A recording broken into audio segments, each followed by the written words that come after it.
नमस्कार मेरे प्यारे साथियों, स्वागत है आपका ईडियम्स सेट 5 में। समझो ऐसा ना भूलने जैसा। शुरुआत करने के पहले एक रिक्वेस्ट आपसे, अगर आपको इस वीडियो से फ़ायदा हो रहा हो तो चैनल को सब्सक्राइब और वीडियो को लाइक ज़रूर किया करें। इसी के साथ हम शुरू करेंगे आज की वीडियो को। हमारे पास पहला ईडियम है getting the taste of your own medicine. अपनी ही दवाई का स्वाद चखना। तो ये अच्छे सेंस में तो नहीं कहा जा रहा है। एक कहावत हिंदी में है, जाके पाँव ना फटे विवाई, वो क्या जाने पीड़ पराई। इसका मतलब जब तक only the bearer know where the shoe is pinches, ये सुना हुआ होगा आप लोगों ने। Only the bearer knows where the shoe is pinches. जिसके माथे पर जूता पड़ता है ना, दर्द को वही जानता है।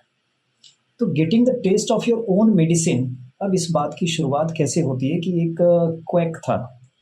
Quack, QUACK, quack. क्वैक का मतलब फेक डॉक्टर है। ये फेक डॉक्टर, ये डॉक्टर क्या किया करता था, जिसको हम स्विंडलर भी कह सकते हैं, ध्यान रखेंगे। स्विंडलर, स्विंडलर मीन्स ठग।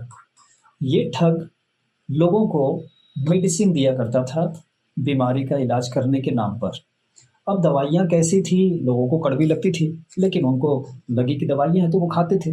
लेकिन एक दिन क्या हुआ, ये स्विंडलर जो था, ये जो क्विक था, ये खुद पड़ गया बीमार। तो लोगों ने वही दवाइयाँ इसको जब दी खाने को, तब इसको स्वाद पता चला कि ये दवाइयाँ कितनी कड़वी हैं, क्योंकि वो एक्चुअली में दवाई थी नहीं। तब उसको दूसरों के दर्द का एहसास शायद थोड़ा बहुत हो गया होगा। वहीं से ये कहावत बनी है, getting the taste of your own medicine. तो दूसरों को जो हम जलीकटी सुनाते हैं या सुझाव देते हैं, वो सुझाव कभी खुद को भी दे करके देख लें, या जलीकटी बात खुद को एक बार कह के देख लें, तब समझ में आता है। तो इसका एक एग्जाम्पल है, after always interrupting others, Mark got a taste of his own medicine when his coworkers talked over him all day. जब ये इंटरप्ट करता था मार्क, तब तो उसको पता नहीं लगा, लेकिन जब उसके कोवर्कर्स ने उसके साथ बातचीत दिन भर करते रहे और उसको इंटरप्ट करते रहे काम में, तब उसको पता चला कि दूसरों को कैसा लगता होगा। चलिए दूसरे पे आएंगे। दूसरा हमारा ये है, give someone the cold shoulder. Cold shoulder तो इस हिसाब से वार्म शोल्डर भी होता होगा। ठीक है, हम अगर किसी का तहे दिल से स्वागत करते हैं, तहे दिल से, आप गर्मजोशी के साथ आप स्वागत करते हैं, तो हम कहेंगे कि आप उसको वार्म वेलकम दे रहे हैं, स्वागत कर रहे हैं। अच्छा, दिल खुश है आपका, स्वागत कर रहे हैं मन से। लेकिन कोल्ड शोल्डर और वार्म शोल्डर के बारे में बात करेंगे। आप टर्न बैक कर रहे हैं, टर्न बैक, मुड़ रहे हैं। अब यहाँ पे लगा रहा हूँ टर्न योर बैक, अपनी पीठ मोड़ रहे हैं। उसके बाद कर रहा हूँ turn your back on somebody. आपने किसी को देख करके अपना मुंह फेर लिया और पीठ उस तरफ दिखा दी, यानी आपने क्या दिखाया, कंधा मोड़ते हुए दिखाया। तो आप क्या कर रहे हैं, you are turning your back on somebody, means you are snubbing. आप उसको इग्नोर कर रहे हैं, इग्नोर कर दिया आपने, बेइज्जती कर दी आपने उसकी, आप उसको उतनी इज्जत नहीं दे रहे हैं। यही है give someone the cold shoulder. Example लेते हैं। चलिए एग्जाम्पल में है, after their argument she decided to give him the cold shoulder at the party. अब बहस हो गई, तो पार्टी में उसने डिसाइड किया कि मैं उसको इग्नोर ही कर दूंगी। अगला तीसरा हमारा है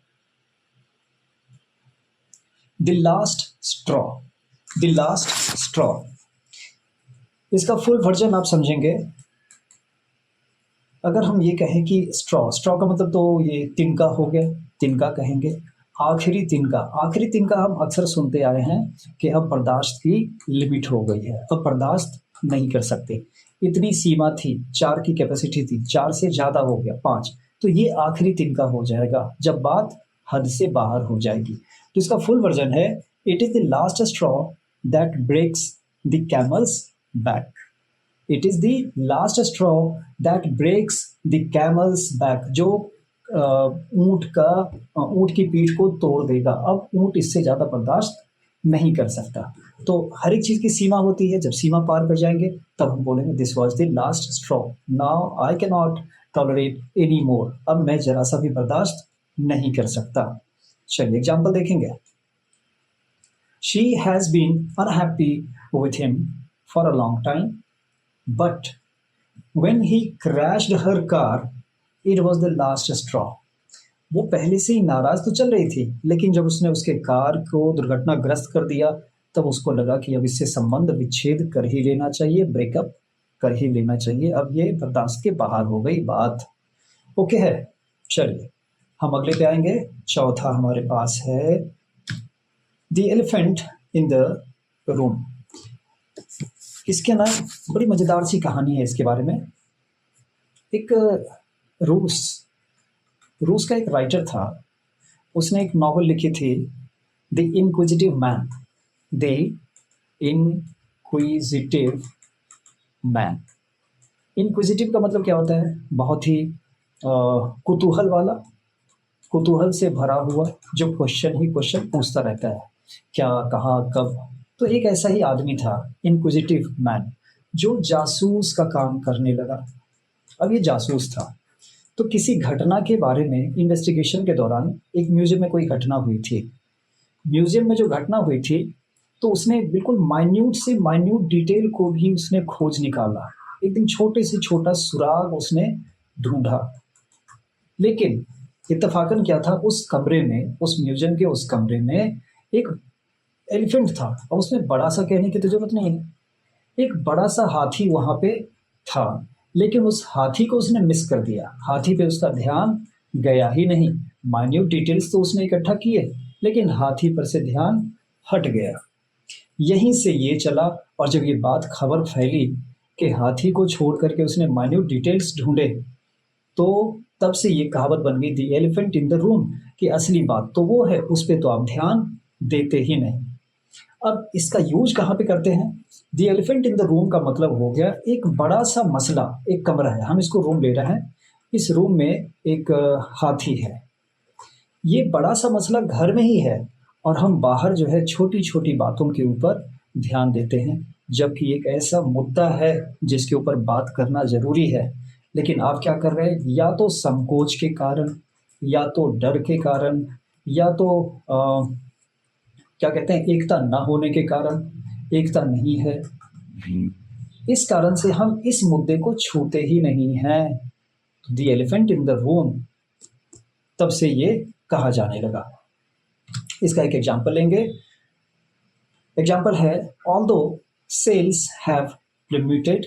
प्लमेटेड का मतलब, प्लमेटेड मीन्स आप समझिए कि ऊपर से नीचे की तरफ कोई चीज़ गिर रही है। जैसे एक पक्षी को हमने शिकार किया पक्षी का, तो पक्षी क्या होगा, उड़ रही थी, लेकिन मरने के बाद वो ऐसे करके जो नीचे गिरेगी, इसको कहेंगे प्लमेटेड। Plummeted, plummet, PLUMMET। तो although sales have plummeted means गिरावट आ गई बहुत ज़्यादा सेल्स में। No one wants to mention the elephant in the room, our outdated product line. हमारा जो प्रोडक्ट लाइन है वही है आउटडेटेड। आउटडेटेड का मतलब वो बहुत पुराना हो गया है। अब हम उसके ऊपर प्रोडक्शन करेंगे तो हम प्रोडक्शन मीन्स जो डिमांड है हम उसको मीट नहीं कर पाएंगे। तो जब मीट नहीं करेंगे तो सेल्स ज़्यादा नहीं होगा, नुकसान होगा ही होगा। तो इस बात पे कोई बहस करना ही नहीं चाहता, इस तरफ कोई किसी का ध्यान ही नहीं है कि प्रोडक्ट लाइन में ही हमारी गड़बड़ी है। तो यही है एलिफेंट इन द रूम, जो घर की बात है, घर के अंदर एक बड़ी समस्या है, उस पर हम ध्यान नहीं दे रहे। चलिए आखिरी लेंगे। आखिरी हमारा है स्टील समवंस थंडर। इसमें भी एक मजेदार किस्सा आपको बता दूं। Steel someone's thunder. थंडर का मतलब हम कहते हैं ठनका या बादल की गर्जना जो है उसको हम थंडर कहते हैं। और उस थंडर को कोई चोरी कर ले, स्टील कर ले, है ना, चोरी करना, तो स्टील। तो थंडर को चोरी करना, गर्जना को कोई चोरी कर सकता है क्या? लेकिन चोरी हुई है। कैसे? तो एक लंदन में एक प्ले राइट थे, प्ले राइटर, प्ले राइट या प्ले राइटर, नाटक लिखने वाले, नाटककार, उनका नाम था जॉन डेनिस। ये याद रखेंगे तो मज़ा आ जाएगा। John Dennis. तो जॉन डेनिस ने जब वो शेक्सपियर के नाटक का मंचन किया करते थे, तो उसमें इफ़ेक्ट डालने के लिए, नाटक अच्छा हो इसलिए इफ़ेक्ट डालने के लिए उसने साउंड इफ़ेक्ट के ऊपर काम किया। साउंड इफ़ेक्ट के नाम पर उन्होंने एक ऐसा मशीन बना लिया जिससे थंडर की आवाज़ निकलती थी जो काफ़ी अच्छी होती थी। तो ये साउंड इफ़ेक्ट दिया उन्होंने थंडर का, जॉन डेनिस ने, लंदन के प्ले राइट थे। अब इनका नाटक तो हो गया, लेकिन इनका नाटक बहुत अच्छा लोगों ने पसंद नहीं किया और वो फेलियर कहलाया, तो फेल हो गया। लेकिन इत्तेफाक से क्या हुआ, कुछ दिन के बाद उसी थिएटर में वो एक मैकबेथ नाटक को देखने के लिए गए थे, जहाँ यही थंडर इफ़ेक्ट बजाया जा रहा था। तब उनके मुँह से निकला कि someone has stolen my thunder, कि किसी ने मेरा थंडर चोरी कर लिया है। इसका मतलब क्या हो गया कि आपका जो आविष्कार था वो किसी और ने चोरी कर लिया। काम आपका, लेकिन नाम किसी और का। तो ऐसा काम कौन करते हैं? प्लेजरिस्ट करते हैं ना, जिसको कहते हैं आर्टिस्टिक चीज़ों की चोरी करने वाला, प्लेजरिस्ट। तो किसी प्लेजरिस्ट का ये काम होगा, तभी से ये बना है स्टील समवन्स थंडर। तो काम आप करें, क्रेडिट कोई और ले जाए, तो आपको भी जॉन डेनिस जैसा ही गुजरेगा दिल पे ना। तो इसका सेंटेंस लेंगे, I worked hard on that proposal but my colleague stole my thunder by presenting it as his own idea during the meeting। है ना, सेम जॉन डेनिस वाला काम हो गया इनके साथ भी, कि इन्होंने बनाया था लेकिन प्रेजेंटेशन के दौरान उसके दोस्त ने मीटिंग में अपना अपना कह करके उसने पेश कर दिया कि ये प्रपोजल मेरी तरफ से है। चलिए, ये 5 इडियम्स पूरे हो गए। अब आखिर में मन की बात कह दूं, is it really education that differentiates us from animals?